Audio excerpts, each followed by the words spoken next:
Hello, everybody. You're very welcome. Oh, my hair's sticking out. You're very welcome to our very first At the Bar with. So, hello to Michael Keenan, I think it is, and Janine. So, we're going to go live with the man with the big voice. That is Marcus Feely. So, if you want to jump in, request us now. So, we're just waiting for Mark to request. Has he requested? Not as of yet. So, let's go to somebody else for the moment.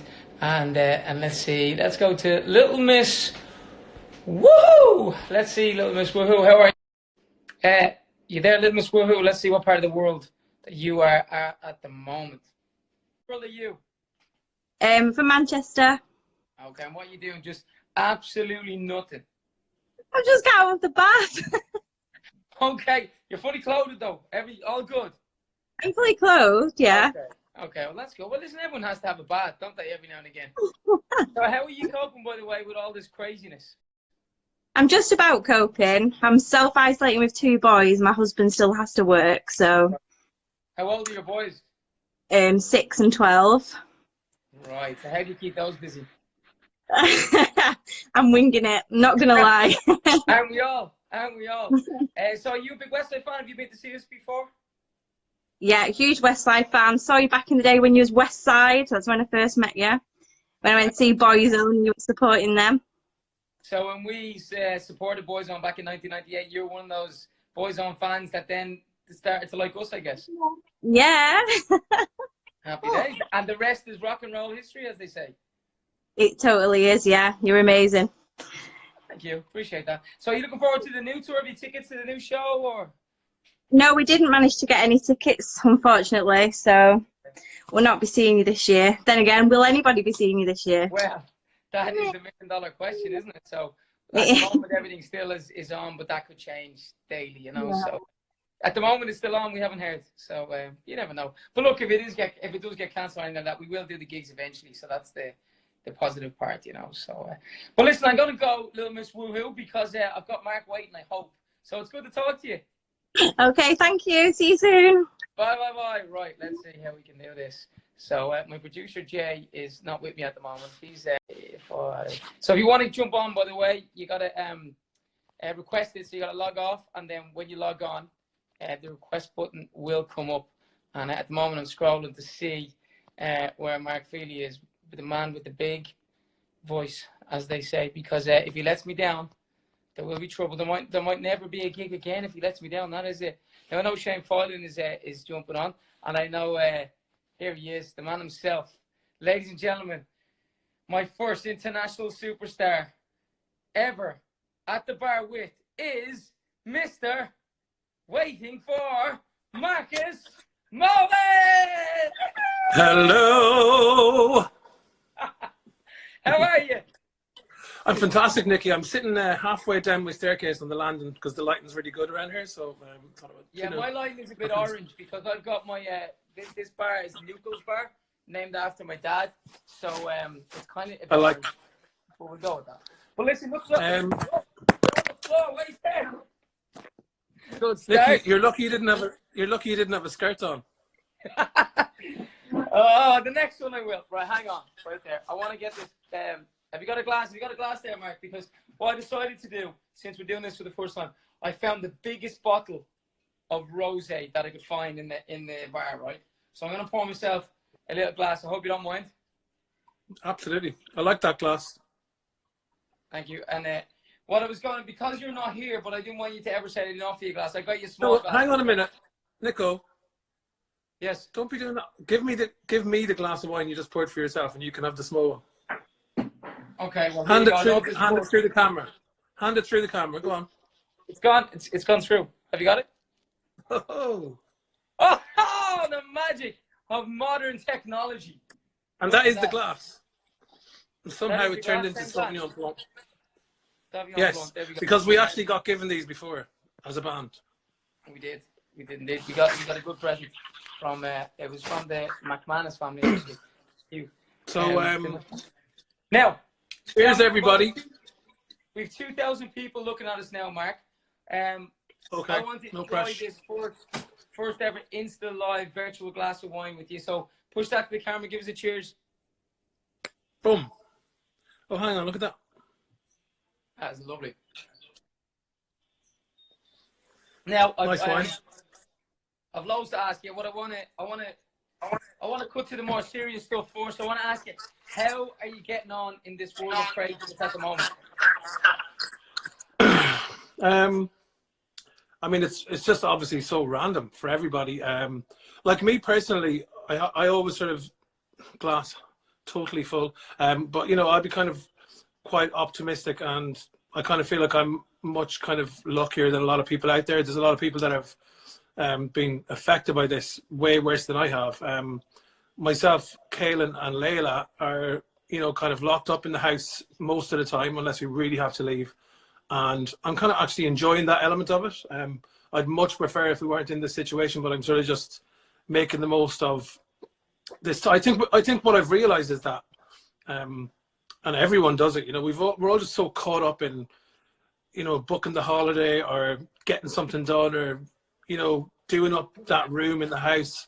And we've been forced to just come away from all of that. And all we've been doing is sitting around talking, cooking, eating, sitting outside in the garden and stuff like that, you know, which is actually how people used to live years ago. And so it's, I don't know, look, what I'm saying is I'm trying to learn something from it.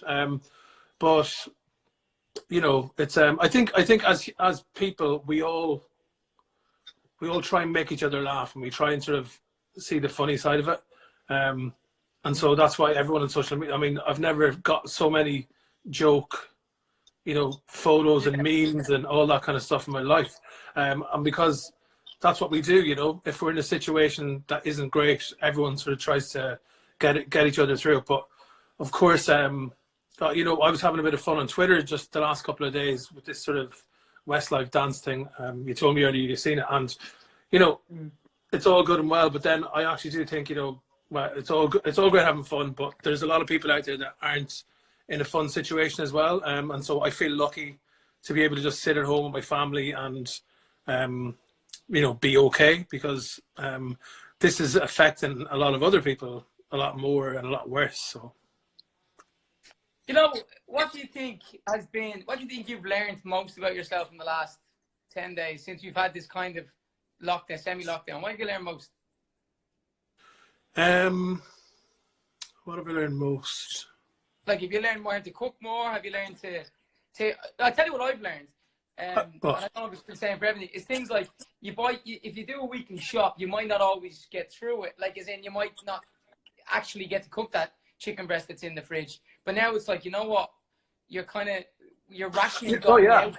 absolutely. So yeah, I mean, sure you what you bought. I'm trying to go to the shops as little as possible. I mean, yeah. So therefore, I kind of, you know, once again, it reminds me of when I was young, when my mum or my granny or whoever, you go and you do enough shopping for, you know, a couple of weeks sometimes, and then it's all rationed out, and you can't just have whatever you want whenever you want and everything. But you know, I suppose I have learned something about myself, which, as I say, is probably quite universal. Is I'm just always like, I wake up in the morning like, right, what can I do? You know, like I never kind of go, why don't we just sit around the house this week and just do nothing, you know? Not do nothing, but just, you know, live, just talk to each other, watch a bit of TV, cook some food. I'm always kind of going, where can I go? What can I do? And I think that's something that when I first joined Westlife, I was very much stay at home and kind of very laid back. And then Westlife almost forced me to engage and embrace traveling around and being very busy all the time and everything. And I didn't like it at first, but then I got used to it and I kind of got the bug. And so now I'm very like, I was saying to Kaylin earlier, always putting stuff in front of myself, you know, challenges and, you know, things to do. And I've actually really enjoyed a certain element of the last couple of weeks of just being at home and cooking and the simple things in life, you know. So, you know, once again, I'm not, as I say, I sometimes have to be wary to not sound like this is a great crack altogether, because it isn't. But that's one of the positives that I've gained from it, you know. How close did you come to running out of toilet roll? 0. 0. I haven't even thought about toilet roll, to be honest with you. What about yourself? So that wasn't a genuine scare for you. You didn't go buying all the toilet roll in Sligo. or did Shane already No, get there? I bought all the wine in Sligo, but I don't know. Yeah, no, I mean, I didn't kind of get that. I mean, I don't know. I think that was like there's a lot more things that people need than like, I don't know. I understand why everybody freaked out, you know. I think, like, I'm sure you got this as well. Like, there's parts of this that I feel like I'm in a movie or some kind of TV drama. Like this evening, I actually had to go into town to get some stuff in the supermarket, and you know, there was this message on repeat in one of the ones, and it was like a message that you would see in a movie. You know, it was like a repeated message talking about how we all have to exercise social distancing, and you know, it was something sort of like, you know, that you would see in some sci-fi thing or whatever. And that is really strange because it's really real. You know, this is actually really happening. So when this is all over, Mark, when it's all done and we're free to live our lives, hopefully that's very soon, what's the first place you want to visit, or what's the first thing you want to do? Honestly, right now I want to go straight to my parents' house and just give them a big hug. Like, you know, we have been exercising everything we should be exercising. Well, maybe not myself, but you know, the social distancing thing is really important, and you know, everybody is really extra cautious about parents in a certain age, kind of demographic and everything. And it's so weird, like, to be just over the road from my parents and to not kind of be able to just call around to them. It's another thing I've learned, I suppose, from this, is just how precious, you know, family is, and how precious my parents are, and how, you know, it's weird because we go away on tour sometimes for 2 or 3 weeks and I wouldn't think twice about it, but being away from them for 2 or 3 weeks when I'm just down the road is really strange, you know. How's your mum? Good? By the way, just real quickly, your connection is kind of blurry. A few people have picked up on that, and I'm okay with that because I know how beautiful you are anyway. But a lot of people want to see how beautiful you are in reality. So I don't know if you can work on that, or can that be fixed in your part of the house? Well, you see, the internet down here in the west of Ireland maybe is not as strong as in Dublin, you know. That could be it. So can you hear me at all? Walked into that one. Can you hear me at all? Right, Mark. Tell me this: have you got a signature drink in better times when you're out with your mates or your family or Caden or whatever? What's the signature drink that you go to? Well, it used to be for years and years vodka Diet Coke, but I don't really drink Diet Coke anymore. I think, to be honest with you, since I've met Caelan, like, Caelan will have a pint of beer, then he'll have like a cocktail, then he'll have like, he kind of moves around from drinks. I used to always just stay on the one drink, so I started drinking. Here. We've got it all here. If he wants to come down, we've got honestly, we've got the taps, everything's going on here. We're good to go. I've had a few drinks in there myself in that bar, Nicky. It's locked down. You're locked in lockdown. Yeah, no, not yet. But yeah. So sorry if the connection isn't good. Can you hear me okay? Can you see me okay? Is it better now? The sound is absolutely spot on. It's just you're right there now. You're perfect. Right there. Don't move. Okay, so I'll just stop moving the phone. Hold your phone like that. So yeah. So after all this over, so you want to go to, obviously, to your parents. How do you think? A lot of people asking me on socials, I'm sure you're getting it as well, about our up and coming tour, which I keep saying it's on until it's off, but we just don't know. Yeah. I mean, I was just thinking before I even get into the next tour, I was thinking about how lucky and fortunate we were to, you know, to get the first reunion tour over and done before this happened. But the next tour, we're all obviously so excited to get back on the road and everything. But the reality is it's kind of out of our hands, which is sort of good for us because we don't have to worry or feel guilty about whether it does or does not go ahead. Because the promoters and the agents and management will make the decision for us. I suppose, you know, so you know, it's kind of we're waiting, just like the fans are, to see what happens with it. And thankfully, it's not just Westlife; it's every artist out there that's going on tour, and it's everything. it's all the restaurants, all the people that work, everybody's in the same boat. So I've no doubt that everybody understands the situation that we're in, you know. Somebody has also asked, can you take a drink of your wine now because you haven't had a chance to? Mm-hmm. There you go. Yes. By the way, someone says hi from South Wales. Now, in all the time, how old are you now? You're 30, you're 40 this year. I'm actually the youngest in the band, Nicky. I'm the baby of the group. Yeah, but you're still 40 this year. What would you do? What's the plans? If this is all clear by May, what's the plans? I hadn't really planned a whole lot. I don't like kind of organizing big events because, you know, the bigger the event and the more organization that goes into it, I think you just can't enjoy yourself, you know? So, yeah, you know, like I enjoyed, say, the Croke Park after party, for instance. I enjoyed it. Probably enjoyed it too much. yeah. But it was fun. But, you know, at the same time, I'm much more sit around with my nearest and dearest, and that to me is much better than, say, a big massive party. So I think 40 is certainly a massive milestone, but I have to say I'm actually really looking forward to being 40.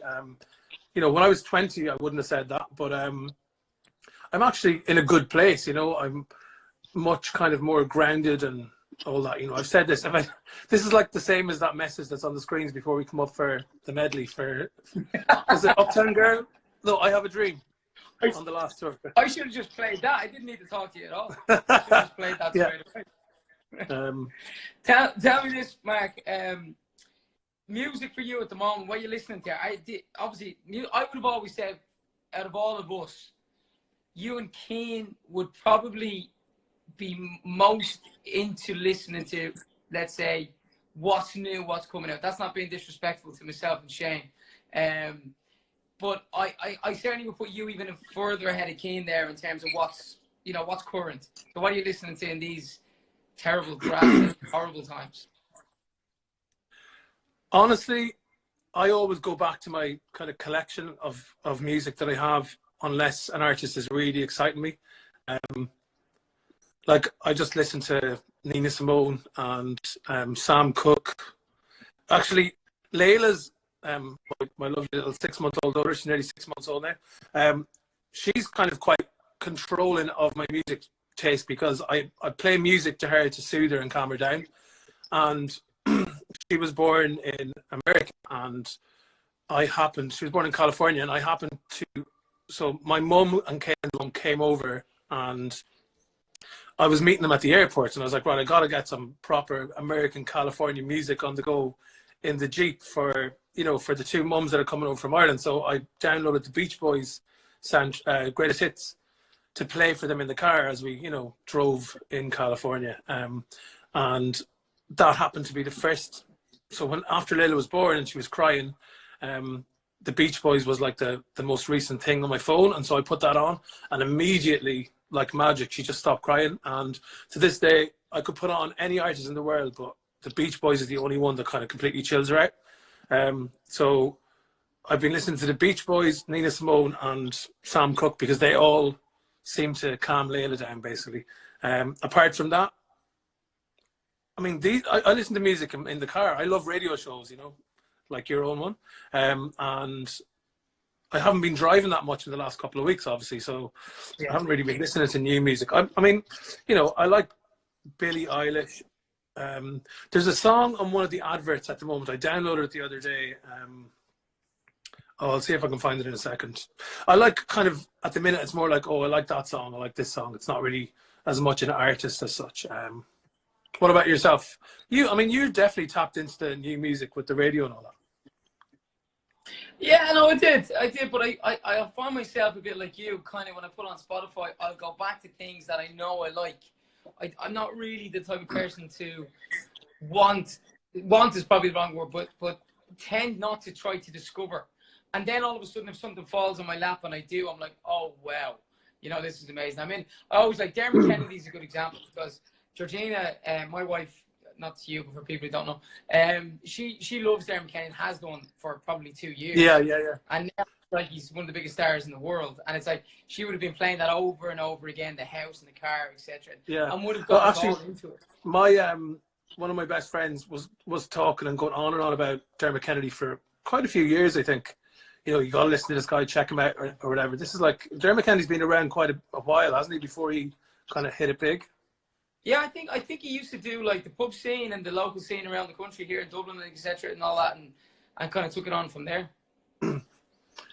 Yeah, but he's great. I mean, he genuinely is really great. Yeah, like the thing is, like, as much as, you know, we might sound old when we say this, but, you know, all the music sounds the same and everything like that today, and you can't tell who's singing what song. But then you've got Adele, you've got Sam Smith, you've got Dermot Kennedy. I love Lyra. Do you know Lyra, the Irish singer, female singer? She is She's amazing, and I've heard she's going to make some new music, so I'm very excited about that. There's loads of good music out there. You just have to look a little bit harder for it, I find. You know. Yeah, absolutely. Mark, you know what? Your internet, your connection, people are asking, do you just not pay your bill for the Wi-Fi, or what's going on with the... Is it really that bad? You just blurred. But the sound is perfect. Just give me a second. Let me see if I can do something, okay? Okay. Should I call you back? Well, it's not really calling. What I'll do is I'll end this, and then we'll do it again. Yeah. So request me again. Right, we're ending this. Okay. Straight back. Yeah. End me.